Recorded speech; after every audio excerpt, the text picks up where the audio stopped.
let's start by each of you speaking a little bit more about your experience in the music industry.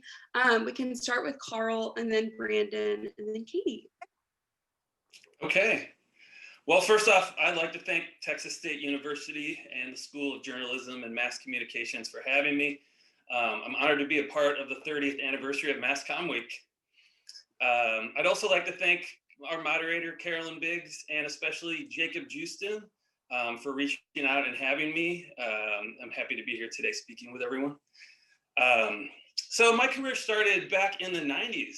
I was in college and I was working at a record store in St. Louis, a really cool independent record store.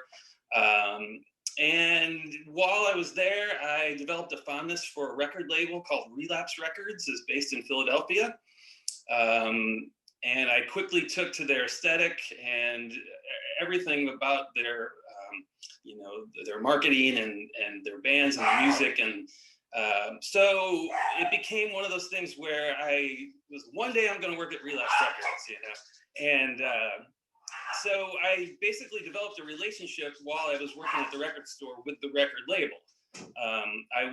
They would send marketing materials and I would put up posters and displays in the store and take photos of those and send them back to the label, and basically got to know their retail person there. And eventually I met the owner at a metal fest. It's a metal, hard rock and metal record label. So I met the owner, and I had a self-published fanzine, which is a magazine. I'm not sure that they really have those too much anymore, but I handed him my copy of my most recent issue, and I said, if you ever need anybody to work for you, I'll move across the country. I'll give you 150%, anything that you need. And about 2 months later, I got a call at the record store and I was offered a job. So this was in 1997. I packed up and moved to Pennsylvania. And for almost 10 years, I was the director of publicity and advertising at Relapse Records, where we developed artists from the ground up. I got a hands-on education in the music industry, basically with my feet to the fire. And by the time 2005 rolled around, I had a big part in developing a band called Mastodon, who has won a Grammy Award just a few years ago, and another band called High on Fire, who did the same. And I was director of marketing at that point. So I felt it was kind of time to move on, because Mastodon had basically all of our efforts had taken them away from us. They got signed to Warner Brothers Records, and I felt like with them moving on and with the work that we had done, that it was time for me to sort of try to break out on my own. So in October of 2005, with the help of my wife, who worked at a record label in New York City, we started Action PR. And we just celebrated our 15th anniversary 2 weeks ago. So it's been awesome. I've been privileged to have a career doing something that I love for the last 25 years, and I'm happy to be here today. So nice to meet everyone.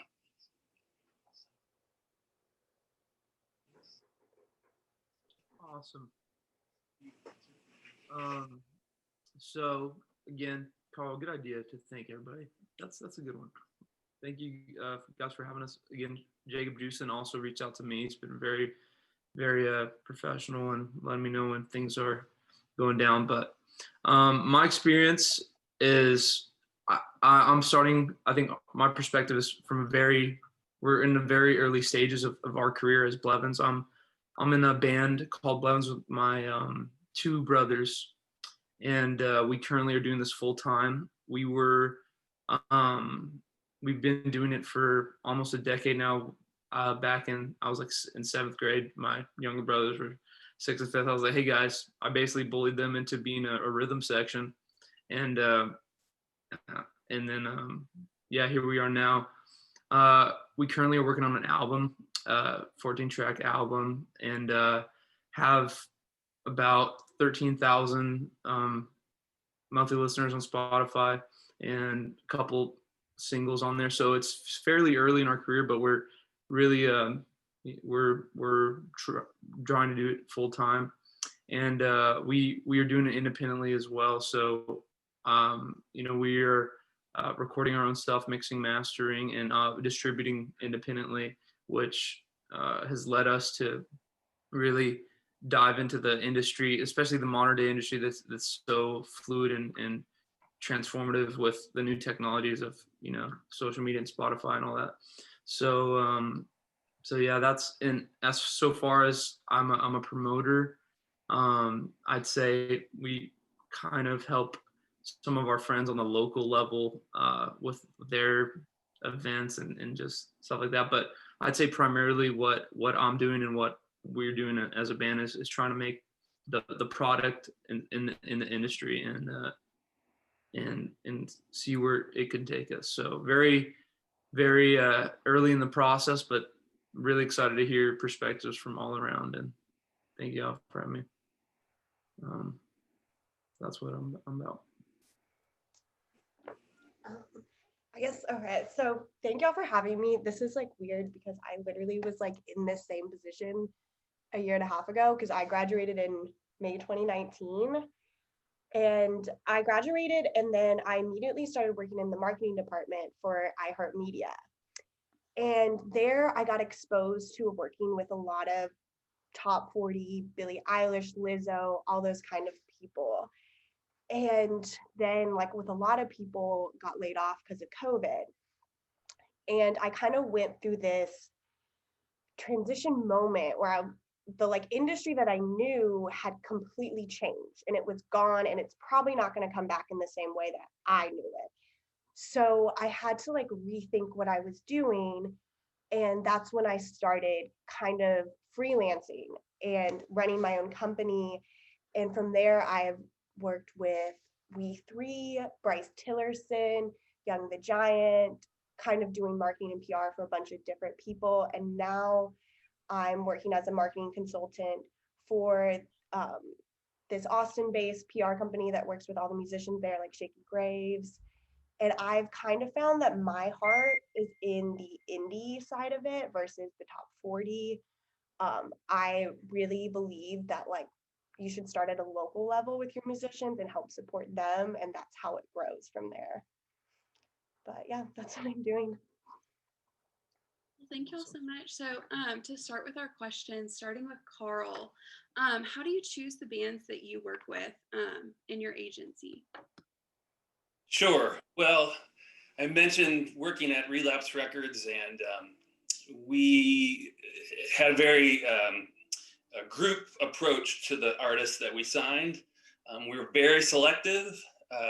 Although, working with underground rock and heavy metal, to a lot of people, it all might kind of jumble together. But for us, there's lots of tiny little micro subgenres within the, independent music and underground music. And so we were very, very selective. And even if maybe these artists that we signed weren't a giant hit or popular with everyone, to us, we knew that they were the best of what they did, at least in our minds. And so, in doing so, our promotional work, we were able to get the most out of ourselves because we knew that we were working with, the best of these little fields of these musicians and bands that we enjoyed. So with Action PR, we take the very same approach. And when I started the company, you had a lot of people reaching out to me because of the work that I had done at the record label and wanting to work with us. And we be very selective again, because it was like, if I'm going to be calling up a music editor, at a magazine, or, back in the day, we did a lot of stuff with MTV, things like that. This is the Relapse guy who's calling me. So it's like, the bands have to be quality, they have to be cred bands, I guess is a good word for it, or description. So so basically we approach who we work with sort of from an A&R perspective. And, you know, I want to emphasize that, you know, if I'm again speaking with a member of the media, or if I'm pitching a band, I want to come across as, you know, I believe in this, and this is why, you should think about covering this, and I think that this would appeal to you know, your readers or your viewers, and it's a very important thing that, you know, if you're pitching someone and they can hear in your voice that you don't believe in the bands that you're pitching, you'll lose your credibility. It's hard to get that back, you know, and so I, at least personally, it's very important for me to be very selective. And, you know, over time, we have had to turn down a lot of work because of that. And to me, it was important to maybe to financial detriment, or maybe to a, you know, you might lose a contact or two that reached out, but to maintain that selectiveness, it's in the long run, it pays off. And so another thing that we'll do sometimes is if there's a record label that we feel that we gravitate towards, we'll work on a retainer. So, you know, hey, we love all your bands for the most part. We love your aesthetic and what you do. Let's work together and we'll promote all of your releases. So it's a combination of those two. It's either, you know, we feel really strongly about these bands, or we feel really strongly about this label and its aesthetic and its A&R, or sometimes we have local bands that reach out, you know, and that's, and Austin has a lot of really cool local bands that we've worked with over the years, so that's been great. But basically we just try to you know, make sure that they're legit and that we feel like this is something that we can push with pride.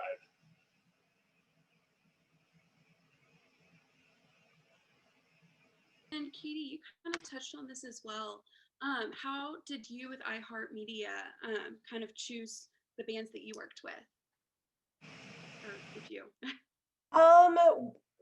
Well, it was kind of more with iHeart, we worked, they would be partnered with certain record labels, so they would kind of only work with like Warner or Universal or Sony, so those big ones, and it would kind of be like they would just, depending on the market, because like in Austin, the big radio stations were country, so we worked a lot with George Strait, Garth Brooks, Scotty McQuarrie, so it was kind of, they did a lot of it based on what the audience was there, so.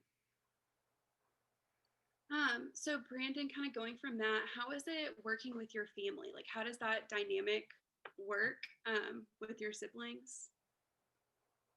I mean, it's overall it's a good process. It's a very interesting dynamic, just the nature of, you know, us going out into an industry. You know, it's like it's at the end of the day, like Katie and Carl have been saying, it really comes down to the product and the integrity of the music itself as an artist, and like, you know, there's a lot of it's really cool to be with the brothers and I guess pushing that out from, I guess, a PR branding perspective. But at the end of the day, we're really more so just focused on trying to make the best quality of music that we can. But it's fun and it's interesting to say the least. I'm sure if you guys have siblings, y'all know, you know, a couple 7-hour trips to gigs, it can get, you know, it's just an interesting dynamic. But overall, it's a fun time and it's an exciting time just due to the nature of the changing industry and so much of the industry, you know, we don't know where we're going to be within the next 5 years, and we're very optimistic about that too. So it's really cool to have a group of people going into such a rapidly changing industry, having a nice base, people who you trust, and I think that's really important. But Yeah, it's, so kind of touching on that, what do all of y'all see for the future of live music? I know it's very different with COVID. Y'all kind of talked a little bit about it, but what do you see the field transitioning to? hmm, I mean, I think it's kind of transitioning into this whole that the table pod style. I don't know how that will last after the whole COVID thing has ended, but that's kind of the way that it's going towards now. I just saw Live Nation is doing, and Live Nation puts on a lot of the big shows and owns a lot of really big venues. They're doing it now that before, like, I think it's like 72 hours before a show, you have to either prove that you got vaccinated or prove that you had a negative COVID test. So I think it's everything is kind of moving to a lot more safety precautions and kind of instead of just being able to be like, oh, hey, last minute, let's go to a concert, it's going to be more of an ordeal thing. Right. Brandon, you mentioned that like you had a concert last night and then another one tonight. Do you see the same thing kind of happening at your concerts? yeah, and it really it's varies based on the market, just due to the different guidelines that each local government has. But something that we've been or we're going to implement, and some of our local like artist friends have been doing, is something they call sexy social distancing. That's just you wear a color if you like want to wear a mask, if not, and there's the future of live music is definitely one where you take in the health of the participants more than we have in the past.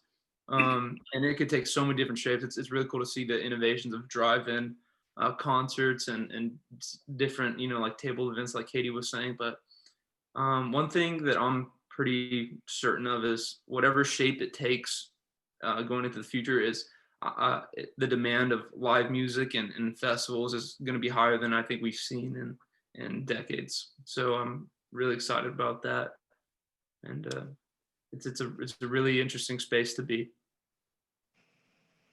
Yeah, I think there'll be a lot more tendency towards outdoor shows, which we're already doing now. But I think that's something in the future, if a venue has the space. I have a friend who's a talent buyer at the White Oak Music Hall in Houston, and they have a big outdoor space. So they're, as Katie said, they're setting up these like grid concerts for the first time. And then the testing. I saw today that the Golden State Warriors basketball team for next year is going to try to have on-site COVID testing, like quick turn testing for anybody who wants to enter the arena. They're going to try to do this if they can access enough tests to be able to do. So yeah, it's definitely going to change. There's going to be reduced capacity, and I also feel that there's going to be a lot more virtual shows. I've seen that work to success with some artists recently, as big as Metallica, where they play online. It's filmed very professionally and cool, and you watch from home. You might get a virtual ticket. They might actually send you a ticket, or they have bundles with merchandise specific to that show. And honestly, that's kind of cool. Of course, there's the experience and the rush of being at a live show, but to be able to, sometimes you don't feel like going out and you want to still, you want to enjoy a show. And I think that virtual shows are going to still stick around in the future. Yeah, definitely. I saw that ACL, did theirs virtually. And so it was interesting to just see the transition of how things are going. So kind of moving a little bit, what does a music campaign look like? I know that it's definitely changed a little bit in the past couple of months, but can y'all speak a little bit more about that? Sure. For me, how it usually works is record labels will hire us. And I neglected to mention that before, but record labels will usually reach out to us to say, hey, we've got this new record coming out. we want your assistance in marketing and PR with them, an outreach to the media. So we usually try to start about 2 to 3 months out from the release date of a new record. And there's a lot that goes on behind the scenes with,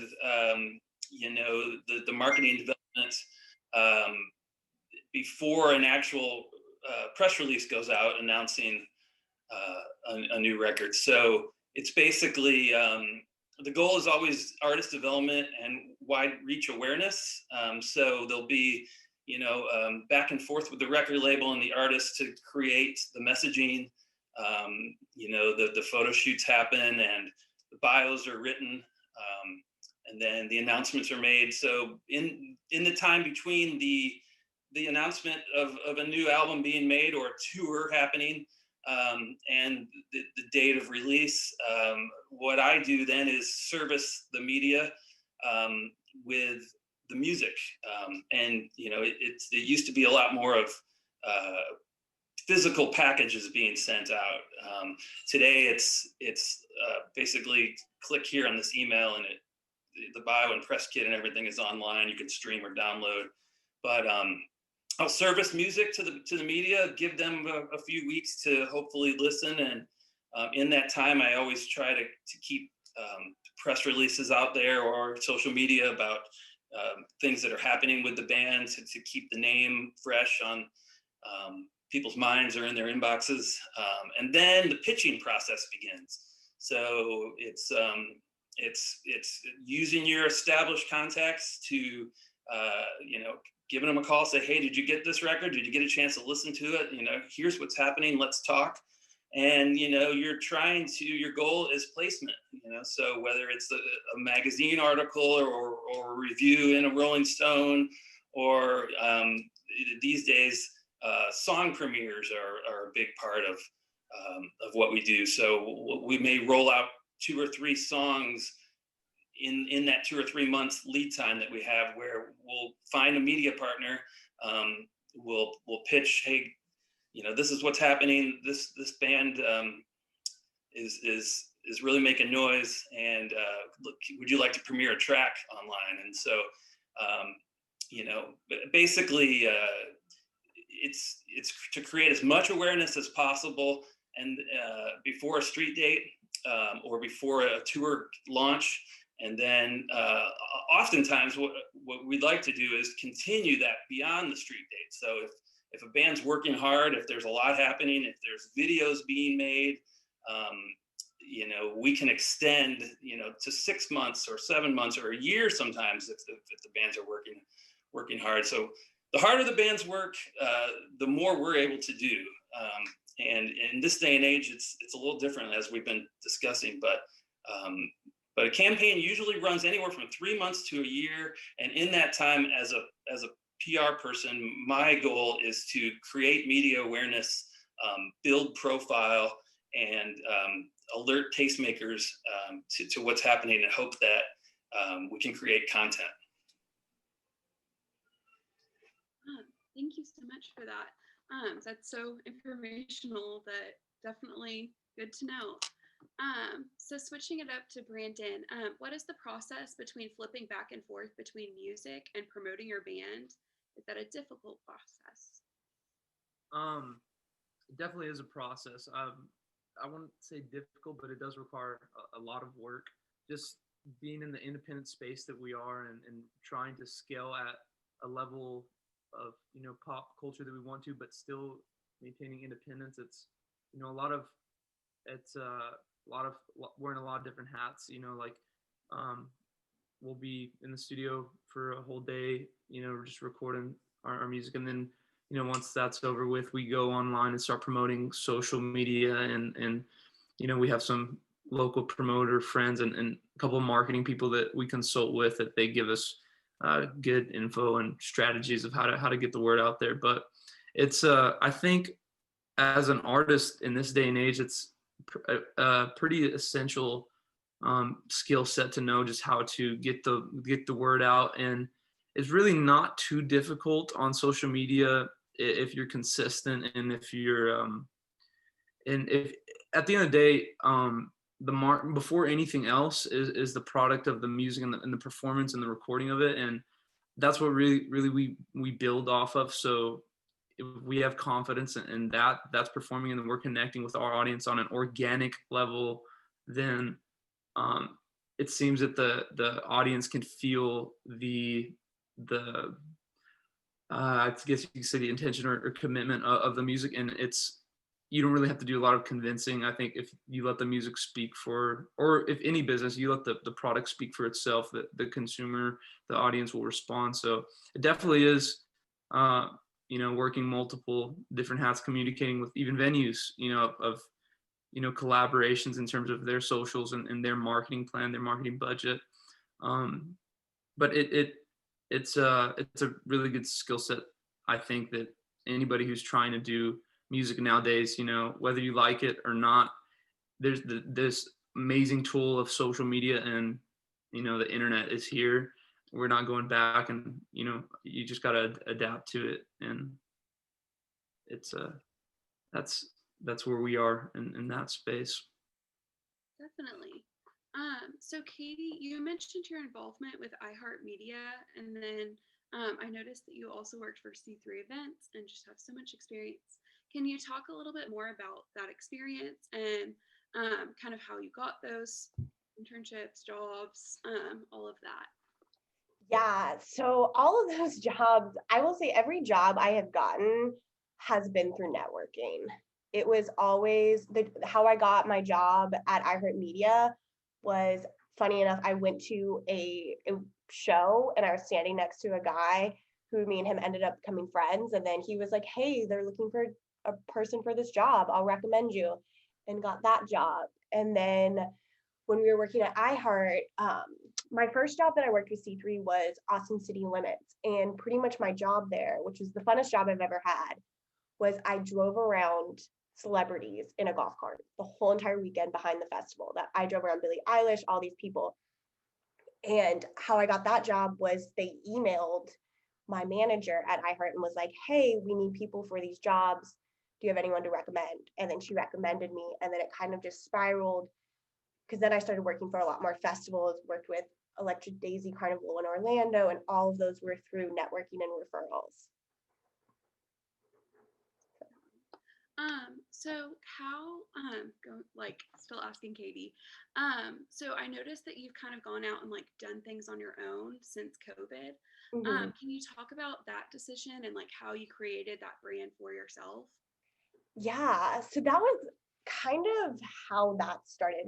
So I got laid off, and of course I was like, I need a job. I was applying to all these jobs, and I was having this one interview with this guy, and he was talking to me. It was a marketing position for a record label, and he was like, when COVID happened, he was like, everything went digital to the point that no one can even handle how much digital help people need. Everyone needs something. And he was like, it's overwhelming and we need people. Ended up not getting that job. But then I kind of realized, I was like, I have the skills and the knowledge to do this on my own. I just was scared or just didn't want to put myself out there enough to like do it. And so I finally kind of decided, I was like, I can't find a job, so I'm just going to make my own job. And literally spent like a day, made myself a website, posted it on like all these Facebook groups I'm in for like women in music or just like music industry networking. And then it kind of just spiraled. And then I worked with Young the Giant on a campaign for a while. And then now it's just kind of where it is. It all like really happened within like 3 months. Definitely. That's so cool to hear about like how you were able to transition that, especially as a recent graduate or going to be a recent graduate. It's interesting to hear about the job market now.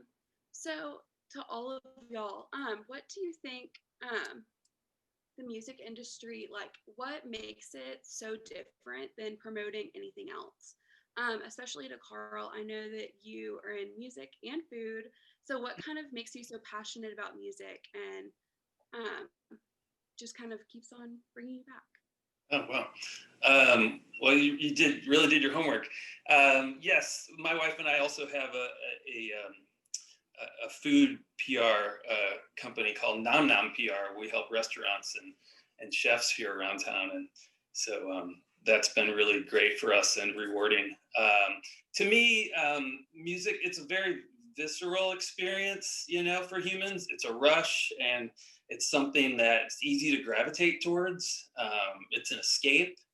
It's something that a lot of people, like to do when they're, it's something that they enjoy, like, as I said, as an escape. So I've always grown up with music, and it's always been a part of my life from a very young age.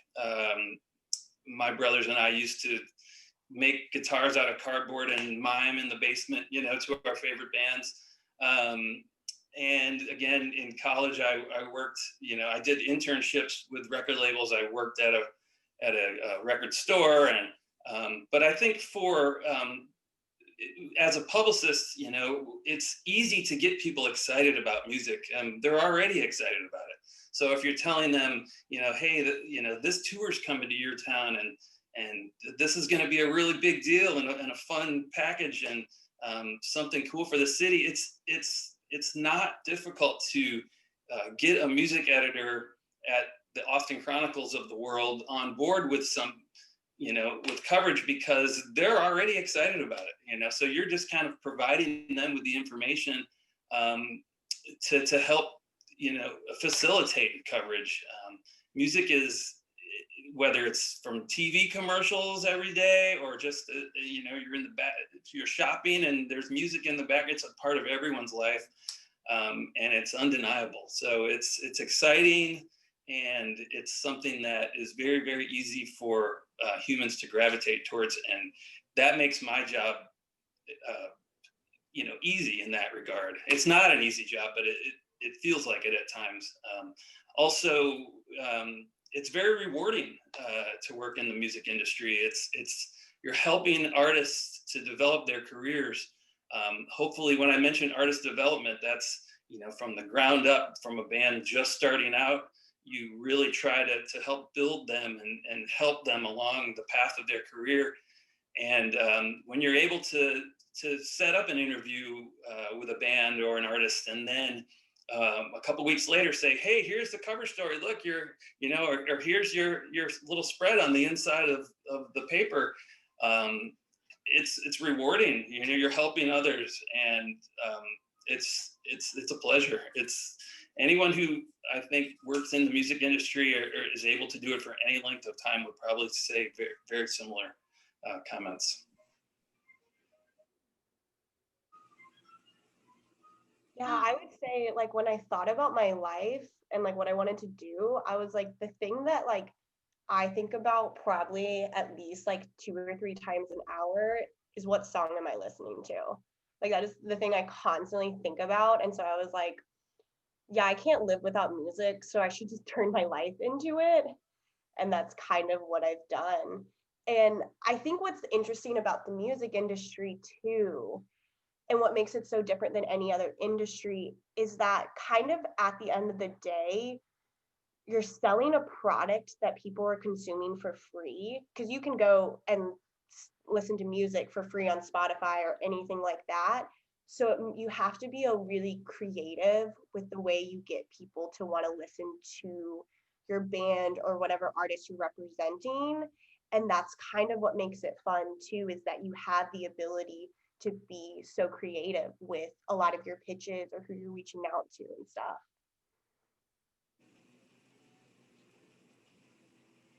Absolutely. Okay.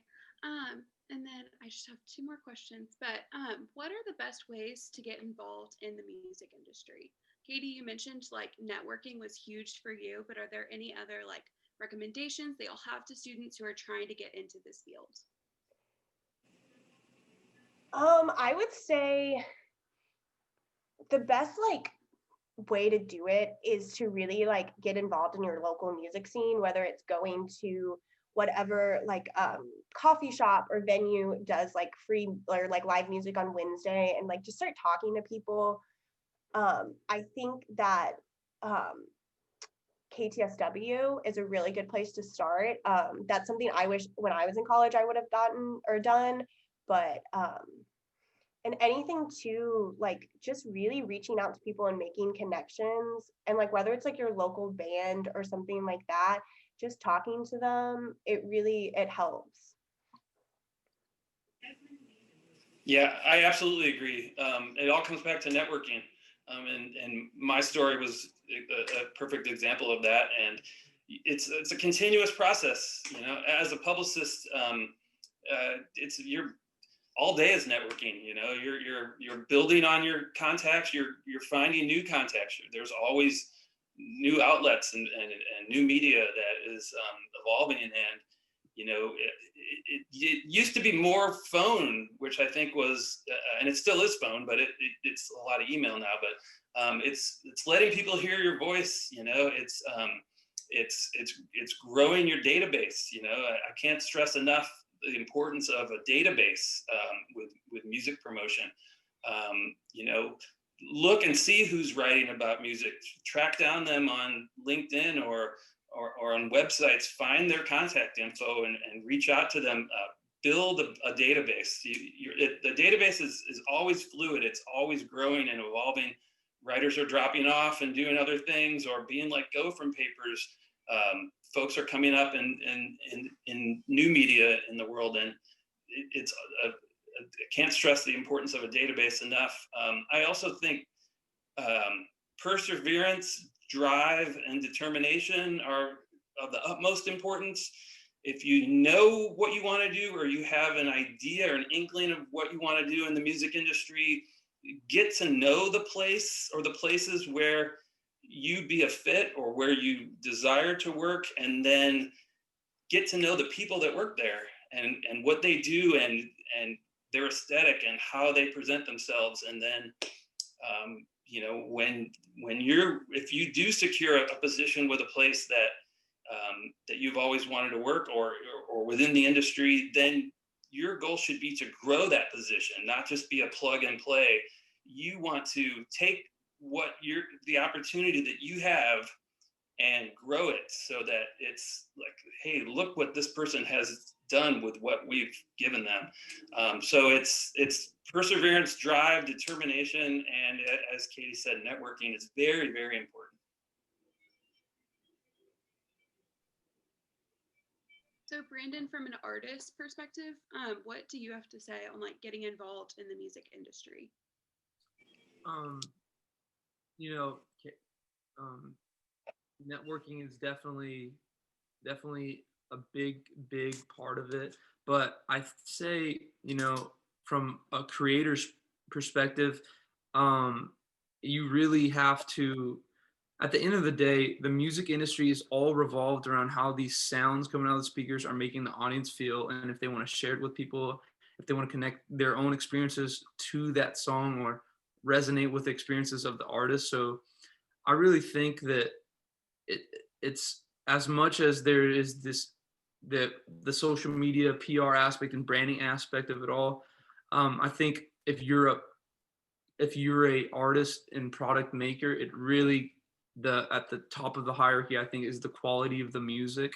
For example, with like our singles that we currently release, we're still learning in terms of marketing and stuff like that, as any artist starting off is. But one thing that I've really seen work is if an audience can connect with a song, that it will organically grow so much more than if you're trying to just do quantity over quality. I think in terms of your artistic output, it obviously differs for so many different people, but it really has to do with the quality of your music. Like as Carl was saying, you know, and Katie, so many of these larger entities in the music industry make their decisions solely based on the aesthetic, solely based on the product. Like it's, you know, music in it of itself is a non-tangible product that connects with consumers. So it's a really weird and interesting space to see how to convey that product to a large audience. But at the end of the day, I'd say from an artist perspective, the most important thing for me is how can I make the best possible music that I can and push it out as best as I can, partner with certain people who see our artistic vision and want to help bring that to life. But it's very, the music industry is very product heavy, and nowadays more than ever, because the consumer is now making the choice, as opposed to there just being one platform like MTV or this radio station, or it's such a market saturation, and it broke up so many niche markets to now these niche markets could be as big as mainstream markets back in 2000, in the 2000s. So it's such an expansive space to where if you have a product and it really connects with people, you can really scale it. So I'd say, anybody out there, it's really the quality of your work. I think at the end of the day, in any industry, and especially in the music industry, is very important, and the consistency that you bring to what you do. Thank you for that. So now we'll do a quick Q&A. So if you have any questions, you can put them in the chat, or you can raise your hand by clicking participant and then the raise hand option at the bottom. I see we've already had a few in the chat. So the first one is, what advice would you give to someone starting their career in PR? Oh, network. That's like my number one thing, is just network. And the thing that I've learned, and applying to jobs and everything, was usually the determining factor in a lot of you getting the job or not. It wasn't based on how good your resume was. It was based on, did you know someone in that company? And did you have a good relationship with them? So I would say in PR, all it is, like Carl said, all it is networking. So if you can find someone in there that you go get coffee with, or you're emailing back and forth with, they're more likely to help you and recommend you for a job. I agree. I would say a very important skill is being a writer. Writing skills. Develop your writing skills. I can't stress that enough. A lot of times, I feel like as a publicist, you're a writer. I mean, you're constantly, whether it's writing bios or press releases or ad copy. There's a lot of copywriting that goes on, behind the scenes. You may not call yourself a copywriter, but you're writing. So constantly develop your writing skills. I see a lot of poorly written press releases that go out, and it's from all over the place, and those are going to be deleted pretty quickly. Hone your writing skills is very, very important, because the quality of a press release or an announcement that goes out belies the music underneath, and really speaks for your messaging. I also think you need to have a thick skin. Learn how to develop a thick skin. As a PR person, you're casting a wide net, so you're putting out hundreds or thousands of pitches over time, and the percentage of positive response doesn't line up with the amount of, no matter how great the artist or band that you work with is. Bigger artists, of course, there's more of a demand, but you need to get used to rejection, and then use that to fuel your honing of your messaging and how you get better. But you're always going to cast out more pitches than coverage that you're going to secure. So just develop a thick skin. Next question: what does a day in the life look like for you, especially during COVID? Oh gosh, I think the first thing my day starts out with is just checking all the emails.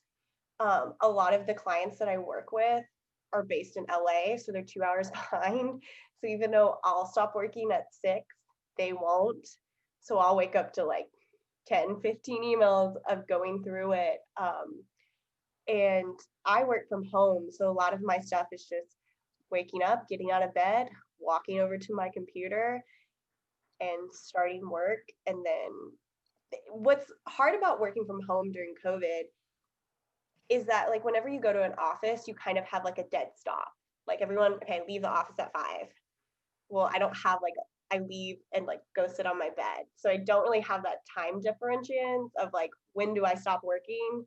So, but it makes it nice because I'll be like, you know what, from 11 to 12, I don't feel like doing anything, but then I'll go back to my desk. So, and every day is different. Yeah, it's hard to have a hard stop in PR. You could say, hey, I'm getting out of the office at 7, but then you have your phone and the emails don't stop, you know. And, we work with a lot of overseas clients, and so, you know, they're, if you're a night owl, their emails are coming in at 2, 3 in the morning, and you have to sometimes, hey, I'm not going to check my email till I wake up, you know. But yeah, as Katie said, it's a lot of, you know, I wake up and then I'm almost right to the desk, and it's a lot of emailing and phone and Zoom in the morning. It's reacting to pitches and proactiveness that you have done the day before to see a response and where you're going to take, you know, those pitches, and then a lot of times the rest of the day is being proactive, whether it's, again, database management, looking over the media landscape to see what's happening out there, and formulating ideas for how you can better help your clients from a PR and marketing perspective. And then pitch. I love getting tons of pitches out every day, because then you're excited to wake up the next morning and see, like, hey, you know, what landed, what do I need to work on, or what good things are happening as a result of my hard work. So it's a lot of sitting in front of a desk, you know, unless I'm on the phone, and then I tend to pace around the office for some reason. Can't really sit when I'm on the phone. I'm always walking around. But Brandon? So we've been working on our album for about 2, almost 3 years now. So I almost felt that we were quarantining a bit before it was, you know, quarantine season. And so for the most part, really, it's us wake up fairly early, record music for about 6-7 hours. And then after that, we go and we look in certain markets and see what they're doing COVID wise, if they're opening their doors or not. And the only way to find out is just by cold calling and sending out emails, things like that. We try to keep updated on our socials. But it recently we've really been trying to go seeing what different opportunities we can get with COVID shutting down a lot of live venues. And some cities are really adamant about they still want live music and obviously social distance, but it's really finding those opportunities, because that's how we make our living. And so for the most part, recording, and then once that's all over with, hitting up these venues and seeing what opportunities we could do. So our next question is, what advice would you give to someone who's interested in a career in radio or creating a podcast?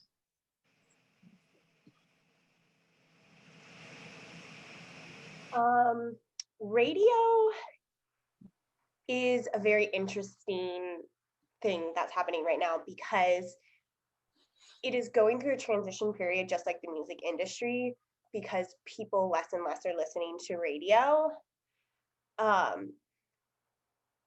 And I would say my biggest advice is, if you want to work in radio, is to learn about a lot more of the tech side of radio, because all of radio is going, when I was at iHeart, we were told iHeartRadio is not a radio station anymore. We are a tech company.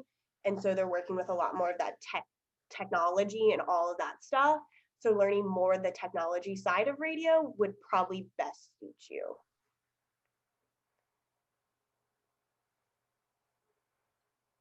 Okay, does anyone want to answer more from the podcast perspective? I have some friends of mine doing podcasts, and I think podcasts are in a way, another artistic medium from a creator's perspective, or from a creator. And so I think the best bet with podcasts is really more documentation over anything else. Even like one of the biggest podcasts in the world, like the Joe Rogan podcast, they, the production value isn't, super crazy. They just two people talking on mics. And I think that that's a huge market that we have been starved of by our media and these last, since the TV came out, there's just little blips of information. It's really refreshing to the audience, I think, to get long-term conversations of their own experiences.